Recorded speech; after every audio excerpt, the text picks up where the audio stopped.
The 2012-2017 Toyota Camry key fob typically uses a CR232 3-volt lithium coin cell battery.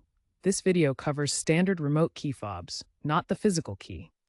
Knowing the right battery ensures proper function of remote keyless entry system features, such as locking, unlocking, trunk release, and the panic button. Using an incorrect battery type can damage your key fob. CR2032 batteries are widely available at retailers like Amazon or AutoZone, typically priced between $2 and $5.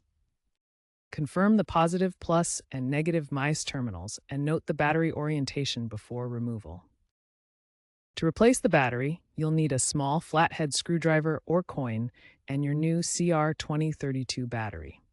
First, insert the screwdriver into the notch on the back of the fob and gently twist to separate the halves. Be careful not to break any clips. Remove the old battery, noting the orientation. Insert the new battery with the positive plus side facing up. Snap the fob halves back together securely. Finally, test the buttons to ensure functionality. If the fob doesn't work, you may need to reprogram it using your vehicle's ignition, as detailed in your owner's manual. Replacing the battery yourself can save you $50 to $100 compared to dealer service costs.